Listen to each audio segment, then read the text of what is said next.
England और West Indies की women's टीमों के बीच खेली जा रही 3 वनडे मैच की सीरीज, जिसके पहले 3 टी20 मैच की सीरीज ऑलरेडी खेली जा चुकी है और उन तीनों के तीनों टी20 मैचेस में इंग्लैंड की टीम ने वन साइडेड हरा करके वेस्ट इंडीज की टीम को व्हाइट वॉश किया था। उसके बाद जब पहला वनडे मैच खेला गया, क्योंकि आज का जो वीडियो है सेकंड ओडीआई मैच का खेला जाएगा, पहले वाले वनडे मैच में भी 100 से ज्यादा रनों के बड़े डिफरेंस से इंग्लैंड की टीम ने वेस्ट इंडीज को हरा करके दिखा दिया कि क्यों इंग्लिश टीम सुपीरियर है।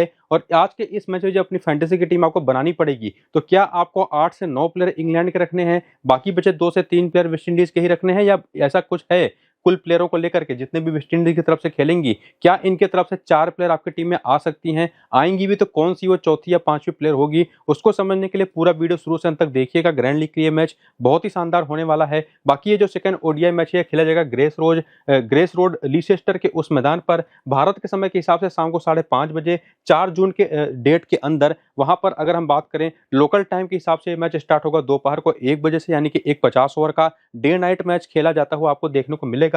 जहां पर कंडीशंस यहां पर देखें तो क्लाउडी होंगी, बारिश के भी चांसेस यहां पर बनेंगे। तो कोई भी टीम ऐसी इस तरीके की कंडीशन में टॉस जीतेगी तो पहले फील्डिंग करने की ही कोशिश करेगी। हालांकि पिछले 3 मुकाबले अगर आप देखें स्कोर कार्ड इस मैदान पर जो खेले गए हैं, उसमें ये इंग्लैंड की विमेंस टीम जो न्यूजीलैंड के खिलाफ 173 के स्कोर पर ऑल आउट हो गई थी, न्यूजीलैंड की टीम ने उस स्कोर को चेस करते हुए 3 विकेट के अंदर से उस मैच को जीता था। पावर प्ले के पहले 10 ओवर में दोनों इनिंग्स के अंदर जम के विकेटें गिरी थी। पहले इनिंग में 4 तो सेकंड इनिंग के अंदर 2। लेकिन जब सेकंड मैच यहां पर अगर आप देखेंगे ना, जो सेकंड लास्ट मैच इस मैदान पर खेला गया था 18 जुलाई 2022 को, ये भी एक डे नाइट मैच था। ये वाला मैच भी एक डे नाइट मैच था। यहां पर पहली इनिंग में इंग्लैंड की टीम ने बैटिंग कर तो 271 रन बना दिए, 371 रन बेसिकली 7 विकेट के नुकसान पर, जिसको साउथ अफ्रीकन टीम चेज कर नहीं पाई, 262 के ही स्कोर पर ऑल आउट हो गई। लेकिन यहां पर जो कंडीशंस थी वो काफी फेवरेबल थी, धूप निकली हुई थी मैच के दौरान, तो रन भी यहां पर पावर प्ले के दौरान जम करके बने। और इसके बाद जो लास्ट वाला मैच यहां पर खेला गया था 2023 में 14 सितंबर को, ये एक डे मैच था बेसिकली, जहां पर पहले इनिंग में 273 रन बना इंग्लैंड की टीम ने 8 विकेट के नुकसान पर, जिसको श्रीलंका की टीम चेज नहीं कर पाई। ऑब्वियस चीज थी, जहां पर पावर प्ले के अंदर अच्छे खासे रन बने, विकेटें भी गिरी। तो इन तीनों मैचेस के अंदर केवल एक ये ऐसा मैच था जो कि 2021 का, जहां पर वेदर खराब था काफी हद तक, बॉलर्स को काफी हद तक फेवर मिल रहा था, तो विकेटें यहां पर काफी जम करके गिरी। अगर आप देखें तो टोटल जो कुल मिलाकर के 17 विकेटें दोनों इनिंग्स के अंदर गिरी, उसमें से अगर आप देखें तो 13 विकेटें तो तेज गेंदबाजी लेकर के गई। लेकिन अगले मैचेस में देखें जहां पर कंडीशंस थोड़ी सी बेटर थी बैटिंग करने के लिए, वेदर भी क्लियर था, तो वहां पर स्पिनर्स देखें तो यहां पर 7 विकेटें लेकर के गई और यहां पर 10 विकेटें लेकर के गई। तो जो कंडीशन यहां पर अभी आपको मैंने बताया वेदर फोरकास्ट के द्वारा, वो देखना काफी इंपॉर्टेंट होगा। हालांकि इंग्लैंड है, यहां पर अभी वेदर फोरकास्ट बता रहा है कि आसमान में बादल होंगे, बारिश भी हो सकती है, लेकिन उस टाइम पर हो सकता है ऐसा ना हो, पूरी तरह से कड़क धूप भी निकली हुई दिखाई पड़ सकती है। तो टॉस के बाद वेदर कैसा है ये जानना काफी जरूरी होगा, पिच कैसी होने वाली है ये काफी जानना जरूरी होगा। बाकी वेदर के हिसाब से यहाँ पर कंडीशंस कैसे चेंज होती है ये तो चीज आपको मैंने यहाँ पर समझा ही दिया। बाकी टोटल जो 10 मुकाबले पिछले इस ग्राउंड पर खेले गए हैं, 6 बार पहले बैटिंग करने वाली टीमें मैचेस यहाँ पर जीती हैं, जहां पर स्पिन को 20 तो पेस को 27 विकेटें मिली हैं। और अगर वनडे फॉर्मेट में विमेंस क्रिकेट के अंदर और इवन विमेंस क्रिकेट के अंदर किसी भी तरीके का फॉर्मेट हो और अगर पेसर्स का डोमिनेंस यहाँ पर स्पिनर्स के ऊपर दिखाई पड़ रहा है, तो समझ करके चलिए कि इस विकेट पर पेसर्स के लिए हेल्प होती ही है। 14 विकेटें पहली इनिंग में, 13 विकेटें सेकंड इनिंग में, और स्पिनर्स आते हैं यहाँ पर गेम में सेकंड इनिंग के दौरान। तो इस पूरे पिच रिपोर्ट को कंक्लूड करके जहां से हमने ये समझा कि वेदर के हिसाब से पिच के नेचर में चेंज होगा, जो फाइनल वेदर फोरकास्ट होगा टॉस के बाद का करंट, वो आपको मैं टेलीग्राम और व्हाट्सएप चैनल पर बताऊंगा। और बाकी पिच रिपोर्ट बताते हुए जो फाइनल टीम हमारी बनेगी वो भी टेलीग्राम और व्हाट्सएप चैनल पर दूंगा, तो दोनों को जाकर के ज्वाइन करिए। लिंक आपको डिस्क्रिप्शन में और पिन कमेंट में, इसी वीडियो के डिस्क्रिप्शन में पिन कमेंट में जाएंगे तो वहां पर आपको देखने को मिल जाएगा टेलीग्राम का भी लिंक और व्हाट्सएप चैनल का भी लिंक, तो क्लिक करके आप उसको ज्वाइन कर लीजिए। बाकी यह है इंग्लैंड की टीम का प्लेइंग 11 और बैटिंग ऑर्डर, जहां पर टैमी पेमेंट और एमी जोन्स से ओपन करा दिया था पिछले वाले मैच में और उन्होंने सेंचुरी भी लगाई। बाकी इसके बाद Emma Lamb, Natalie Sciver Brunt, Sophia Dunkley, Alice Capsey, Emily Arlott और बाकी इनकी मेन बॉलर्स, और जो टोटल 6 बॉलिंग ऑप्शन यूज किए गए थे इनकी तरफ से पिछले वाले मैच में, उन बॉलर्स ने किस किस ओवर में आकर के बॉलिंग की, कहां पर इनको सफलता मिली, वो स्टार के द्वारा मैंने इंडिकेट भी कर दिया है। और उससे आपको पता चलेगा कि एमिली अर्लॉट, केट क्रॉस और लॉरेन बेल, ये 3 ऐसी बॉलर हैं जो कि पहले 10 ओवर में आपको बॉलिंग करते दिखाई पड़ेंगे। और जैसी कंडीशन आज बताई जा रही है वेदर फोरकास्ट के द्वारा, तो आज यही तीनों पेसर्स अगर प्लेइंग 11 के अंदर खेलेंगी तो एक बार फिर से आपको पावर प्ले में बॉलिंग करते दिखाई पड़ेंगे। उसके बाद चार्ली डीन, एलिस कैप्सी और लिंसी स्मिथ है, जिसमें से एलिस कैप्सी ने तो 4 ही ओवर किए थे, 28 ओवर में 1 विकेट भी इनको मिल गया था। यानी कि टोटल ज्यादा से ज्यादा 5 बॉलिंग ऑप्शन ये टीम ट्राई करती है, जिसमें चार्ली यहाँ पर एलिस कैप्सी को इन्होंने एक इम्पैक्ट या आप कह सकते हैं कि काफी हद तक एक पार्ट टाइमर के रूप में यूज कर लिया। बाकी बेंच पर इनके पास 3 और ऑप्शन है जिनके नाम आप उधर देख सकते हैं। और उसको देखने के बाद अगर आपको चाहिए तो वनडे क्रिकेट में क्या एक्सपीरियंस है यहाँ पर इंग्लिश प्लेयर्स का, उसको आप यहाँ पर देख सकते हैं, जहां पर बल्लेबाजों की अगर बात करें मैचेस की संख्या, रनों की संख्या, बैटिंग एवरेज और ओवरऑल करियर का बैटिंग एवरेज के साथ साथ पहली इनिंग का और सेकंड इनिंग का क्या बैटिंग एवरेज रहा है उसको भी देख सकते हैं। और बॉलर्स के मैचेस की संख्या के साथ साथ विकेटों की संख्या तो है ही, और पहली इनिंग में कितनी गेंदें लगी हैं ऑन एन एवरेज और सेकंड इनिंग में कितनी गेंदें लगी हैं ऑन एन एवरेज पूरे करियर के दौरान 1 विकेट निकालने में, उसका भी डेटा यहाँ पर आप देख सकते हैं। जिसमें 2 प्लेयर जो डीएनपी लिखा हुआ था ना, उसका मतलब था कि इसके पहले वनडे क्रिकेट नहीं खेली है, लेकिन उसमें से क्या कोई खेला इस सीरीज में और खेला तो परफॉर्मेंस कैसे दी उसको देखने के लिए अगर आप रिसेंट फॉर्म में आए तो यहाँ पर आप देखेंगे तो एक ही मैच हुआ अभी तक इस सीरीज का, जिसको बड़े अंतर से जीता यहाँ पर इंग्लैंड की टीम ने, जहां पर इनके दोनों ओपनर्स ने सेंचुरी लगाई। टेमी विमोट ने 107 रन बनाए, 122 रन की जबरदस्त पारी खेली वहां पर एमी जोन्स ने। और बेसिकली एमी जोन्स हैं भी बहुत अच्छी बैटर, बैटिंग ऑर्डर में पहले शुरुआत में करियर में इन्होंने ओपनर के रूप में ही शुरू किया था अपना करियर, लेकिन बाद में लोअर ऑर्डर में बैटिंग करने आने लगी, तो इसी वजह से आपको ज्यादा रन आपको देखने को नहीं मिलेंगे। लेकिन फिर भी अगर आप देखेंगे ना तो जब भी मौके मिले इन्होंने रन बनाए हैं, तो अच्छे फॉर्म में तो हैं। और साथ ही साथ अगर आप टेमी विमोट के नंबर्स अगर आप देखें तो ये भी काफी अच्छे फॉर्म में रिसेंट टाइम में रही हैं, जिसको इन दोनों ने कैरी आउट किया पिछले वाले मैच में। बाकी एमा लैम्ब जो इसके पहले भी बहुत कंसिस्टेंट नहीं थी, हालांकि डोमेस्टिक में रन इन्होंने अच्छे खासे बनाए हैं, और ये बॉलिंग भी करती हैं ऑफ स्पिन। हालांकि पिछले मैच बॉलिंग की नहीं, बल्ले से भी चली नहीं। बाकी नेटली से ब्रंट को लेकर के तो कोई डाउट है नहीं, as a batter one of the best cricketer हैं अगर हम बात करें विमेंस क्रिकेट के अंदर। लेकिन एक इनके लेकर के अपडेट है, जो एक राइट आर्म मीडियम पेसर है ना, तो उसकी वजह से आपको देखेंगे तो ज्यादा लोग कप्तान है उस कप्तान भी बना देते हैं,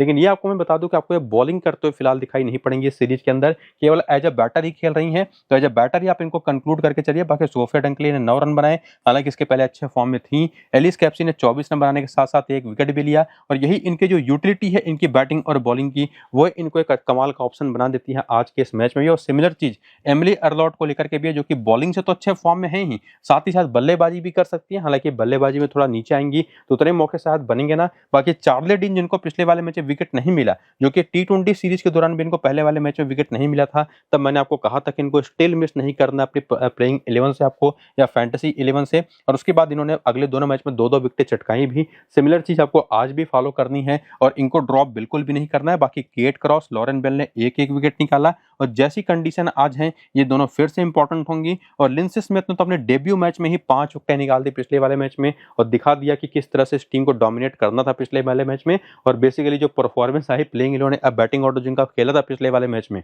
और जो यूटिलिटी प्लेयर्स की है जिसमें 1-2 प्लेयर्स की परफॉर्मेंस नहीं है, उसके बावजूद 8 प्लेयर तो मिनिमम से मिनिमम दिखाई पड़ रही हैं, जिनको अपनी टीम में आप लेने को मजबूर हो जाएंगे। इसके अलावा इवन सेरा ग्लेन, एलिस डेविडसन और महिका गौर का भी ऑप्शन आपके सामने है बेंच पर, जो अगर खेलती हैं प्लेइंग 11 के अंदर तो कैसे फॉर्म में है वो भी आप यहाँ पर देख सकते हैं। और उसके बाद आकर के हेड टू हेड के आंकड़े देखें कि वेस्ट इंडीज के खिलाफ वनडे फॉर्मेट में कैसी परफॉर्मेंसेस ओवरऑल है, तो टेमी विमोट के 9 मैच में 414 रन है, 72 का जबरदस्त एवरेज है, जिसमें पहली इनिंग का 38 तो सेकंड इनिंग का 46। और वहीं पर एमी जोन्स जिनका इनिंग वाइज उतना वैल्यू नहीं करता, जो कि बैटिंग ऑर्डर में बीच में बहुत नीचे आ रहे थे, लेकिन फिर भी 8 में से 444 रन है, 64 का एवरेज है, जो दिखाता है कि वेस्ट इंडीज की टीम इनकी कितनी फेवरेट है रन बनाने के मामले में। बाकी एमा लैम के 3 मैच में केवल 56 रन है, नेटली सिवर के 8 में से 301 रन है, 36 का एवरेज है। इस विकेट की संख्या पर मत जाइए, चूंकि बॉलिंग तो करते दिखाई नहीं पड़ेंगी। सोफिया डंकली का 28 का एवरेज है, एक अच्छी ऑप्शन हो सकती थी अगर ओपन करती, जो कि मुझे तो फिलहाल दिख नहीं रहा अब कि ये ओपन करेंगे। बाकी एलिस कैप्सी इनके 1 मैच में 24 रन, 1 विकेट हो गए पिछले ही मैच में।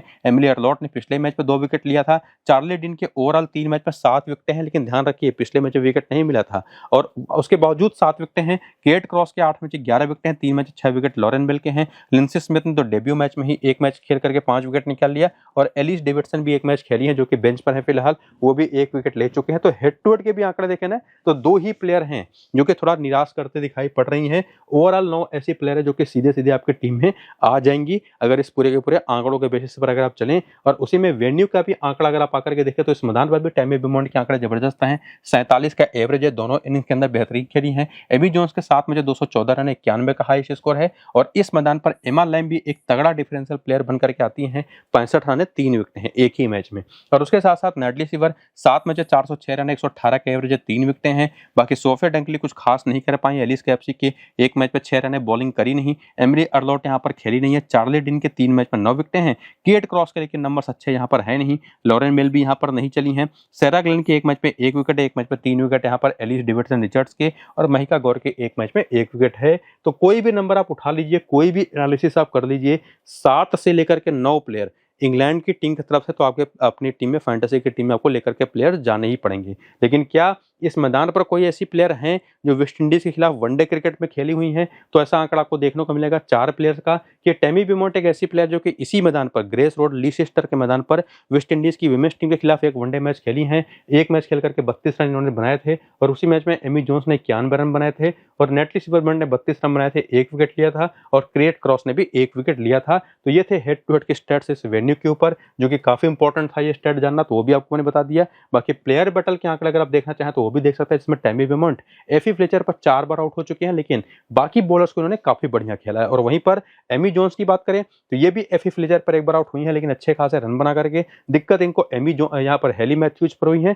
और थोड़ी बहुत आलिया एलिन पर। बाकी नेटली सिबर्मैन भी एफी फ्लेचर पर 3 बार हेली मैथ्यूज पर आउट हो चुके हैं और 1 बार चेरियन फ्रेजर पर। और एमा लैम की बात करें तो ये भी पहला रन बनाने के बाद आउट हो गई थी तीसरी गेंद पर, हेली मैथ्यूज की गेंद पर। तो हेली मैथ्यूज और एफी फ्लेचर 2 ऐसा नाम है जो कि 100% एक शानदार ऑप्शन दिखाई पड़ रही हैं अपनी बॉलिंग की वजह से, और साथ ही साथ जो इनके बैटर्स के आंकड़े हैं खराब इन दोनों बॉलर्स के खिलाफ, उसको देखते हुए, जिसमें सोफिया डंकली भी आती है जो कि 2 बार एफी फ्लेचर पर, 1 बार स्टेफनी टेलर पर 7 बार ऑफ स्पिन पर आउट हो चुकी हैं। बाकी एलिस कैप्सी भी हैं जो आलिया एलिन और चेरियन फ्रेजर की एक बार आउट हो चुकी हैं। तो किस तरीके की बॉलर और कौन सी बॉलर भी इंपॉर्टेंट हैं वेस्ट इंडीज की इंग्लिश टीम के खिलाफ, वो भी यहाँ पर आपको दिखाई पड़ा, जिसका रीजन भी आगे मैं एक्सप्लेन करूंगा और डिटेल में। लेकिन उसके पहले प्लेइंग 11 बैटिंग ऑर्डर आप यहाँ पर वेस्ट इंडीज की टीम का भी देख लीजिए, और जो बॉलर्स यूज की गए थे टोटल 7 मेरे ख्याल से, हाँ 7 बॉलिंग ऑप्शंस, उनको भी देख लीजिए। जहां पर आपको एक चीज बता दूं कि हेली मैथ्यूज आपको पूरे ओवर करके देंगी, एफी फ्लेचर लगभग आपको 10 ओवर पूरे करके देंगी, और साथ ही साथ अगर हम बात करें तो ज्यादा जेम्स जिन्होंने पिछले वाले में 7 ओवर किए,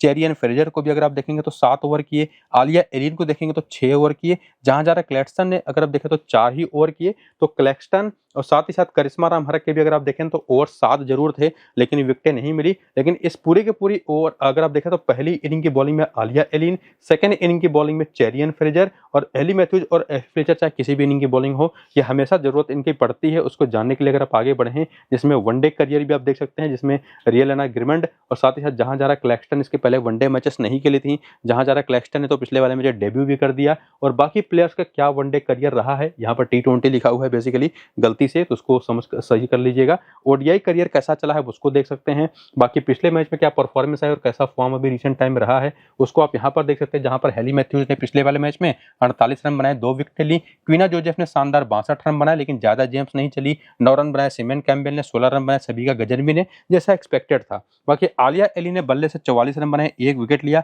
और आलिया एलिन रिसेंट टाइम में काफी अच्छे फॉर्म में रही भी हैं। बाकी जहां ज्यादा क्लेक्सटन तो नहीं चली, चेरियन फ्रेजर ने 3 रन बनाए, 1 विकेट लिया, एफी फ्लेचर ने फिर से परफॉर्मेंस दी, और ओवरऑल जो पिछले मैच की परफॉर्मेंस रही उसकी बेसिस पर 4 से 5 प्लेयर हैं जो कि निश्चित रूप से काफी बेहतर दिखाई पड़ रही हैं। लेकिन उसी को थोड़ा सा और फर्दर आगे देखते हुए हेड टू हेड में भी अगर आप देखें कि कैसी परफॉर्मेंस है, तो यहाँ पर भी अगर आप देखेंगे तो हेली मैथ्यूज के आंकड़े 9 मैच में 18 विकेट हैं, 22 का बैटिंग एवरेज है, 2 मैच में 62 रन है। क्वीना जोसेफ जो कि पिछले ही मैच में बना करके आ रही हैं। लेकिन बाकी प्लेयर्स के नंबर अगर आप देखें, मिडिल ऑर्डर जो बैटर्स हैं बहुत ही पुअर हैं। आलिया एलिन उसमें गेम में आती प्लेयर हैं जो कि 5 में 5 विकेट ले चुकी हैं। ये हमेशा अगर आप देखेंगे ना तो 4 विकेट उसमें से पहली इनिंग के अंदर है, और ये वहीं पर जरूरत इनकी पड़ती भी है, चूंकि तब ये पावर प्ले में भी बॉलिंग करती हैं और डेथ में भी बॉलिंग करती हैं। और उसके बाद देखा तो चेरियन फ्रेजर के 4 में 4 विकेटें हैं। इसके बाद देखा तो एफी फ्लेचर के 7 में 15 विकेटें हैं, और स्टेफनी टेलर के 4 में 5 विकेटें हैं। हालांकि फिलहाल अभी इनको प्लेइंग 11 जगह नहीं बन पा रही, लेकिन 4 ही प्लेयर हैं जो कि हेड टू हेड के बेसिस पर आपकी टीम में आती दिखाई पड़ रही है, और उन्हीं को मैं काफी हद तक प्रेफरेंस भी दूंगा।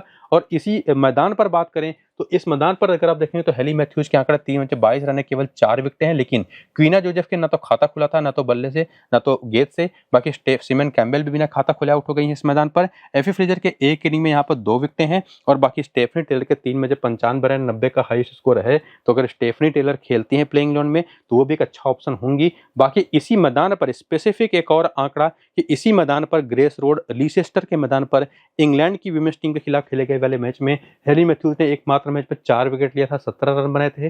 वहां पर सिमन कैम्बेल का खाता नहीं खुला था। एफी फ्लेचर ने एज एक्सपेक्टेड 2 विकेटें ली थी और 1 रन बना करके 1 विकेट लिया था स्टेफनी टेलर ने। तो ओवरऑल जो मैक्सिमम से मैक्सिमम नाम बनते दिखाई पड़ रहे हैं भरोसेमंद, उसमें हेली मैथ्यूज को लेकर के और साथ ही साथ एफी फ्लेचर को लेकर के कोई डाउट नहीं है। तीसरा सबसे बेस्ट ऑप्शन यहाँ पर मैं दूंगा आलिया एलिन का, जिनको आप ट्राई कर सकते हैं। बाकी चौथे प्लेयर ग्रुप में आपके पास क्विना जोसेफ का ऑप्शन है। ज्यादा जेम्स एक ट्रम्प ऑप्शन हो सकते हैं ग्रैंड लीग के लिए, उनको भी आप ट्राई कर सकते हैं। और करिश्मा रामहरक अगर एक बार फिर से प्लेइंग 11 के अंदर खेल रही हैं, जो ना तो T20 सीरीज में अच्छा बॉलिंग कर पाई और ना तो पिछले वाले वनडे मैच में, इनको भी आप ग्रैंड लीग की टीम में ट्राई कर सकते हैं। लेकिन मैक्सिमम से मैक्सिमम 3 से 4 प्लेयर ही हैं, या बेसिकली 3 ही प्लेयर ऐसी हैं वेस्ट इंडीज की टीम में जो कि हमारी टीम में आती हुई दिखाई पड़ रही हैं। बाकी प्लेयर बैटल भी आपके सामने, जिसमें एक चीज आपको क्लियर दिखाई पड़ेगा कि स्पिन बहुत अच्छा नहीं खेलती हैं वेस्ट इंडियंस। और बाकी उसमें एली मैथ्यूज गेट क्रॉस पर 2 बार, 2 बार लॉरेन बेल पर, 1 बार एमिली अर्लोट पर आउट हो चुकी है, यानी कि तेज गेंदबाजों पर भी विकेटें देती हैं। और सिमिलर यहाँ पर आप देखेंगे क्विना जोसेफ का भी, तो ये भी स्पिन के खिलाफ बहुत अच्छा नहीं खेलती। सिमन कैम्बेल स्पिन के खिलाफ तो अच्छा नहीं खेलती। बाकी नेटली स्वीवर पर भी 1 बार आउट हुई है, जो कि बॉलिंग नहीं करेंगी। ज्यादा जेम्स भी स्पिन बहुत अच्छा नहीं खेलती, खास करके चाहे वो लेफ्ट आर्म ऑर्थोडॉक्स हो, चाहे ऑफ स्पिन बॉलिंग हो। और बाकी खिलाड़ियों के भी नंबर्स आप यहाँ पर देख सकते हैं। और इसकी बेसिस पर जो देखेंगे ना, हेली मैथ्यूज और नेटली स्वीवर, यही 2 सबसे कॉमन कप्तान है, उस कप्तान के ऑप्शन है। हालांकि मैं नेटली स्वीवर को प्रेफर नहीं करूंगा आज के इस मैच में, क्योंकि वो बॉलिंग तो नहीं करेंगी। तो उनकी जहां पर एक ग्रैंड लीग की ऑप्शन है एमा लैम्ब, एक और ग्रैंड लीग की ऑप्शन है ज्यादा जेम्स, और एक स्मॉल लीग की ऑप्शन है एलिस कैप्सी, जिनको आप ट्राई कर सकते हैं एज ए कैप्टन और वाइस कैप्टन। बाकी एमी जोन्स और टेमी बेमोंड तो हैं ही, लेकिन उसके साथ साथ स्मॉल लीग की क्या टीम बनेगी वो तो टॉस के बाद ही तय हो पाएगा, ये देखने के बाद कि वेदर कैसा है और कौन सी टीम पहले बैटिंग या बॉलिंग कर रही है। तो जो भी वेदर फोरकास्ट के अपडेट्स आएंगे, ताजा रिपोर्ट्स और पिच रिपोर्ट जो आएगी टॉस के बाद, वो आपको मैं टेलीग्राम और व्हाट्सएप चैनल पर दूंगा। और उसकी बेसिस पर जो मेरी फाइनल टीम बनेगी वो भी टेलीग्राम और व्हाट्सएप पर दूंगा। तो दोनों को ज्वाइन करिए, लिंक आपको इसी वीडियो के डिस्क्रिप्शन में और कमेंट बॉक्स में पिन कमेंट में किया हुआ देखने को मिल जाएगा। तो पूरा वीडियो देखिए, अपनी टीम बनाने की पूरी कोशिश करिए, टेलीग्राम और व्हाट्सएप चैनल को ज्वाइन करके एक्टिव रहिएगा। फिलहाल चलते हैं, नमस्कार।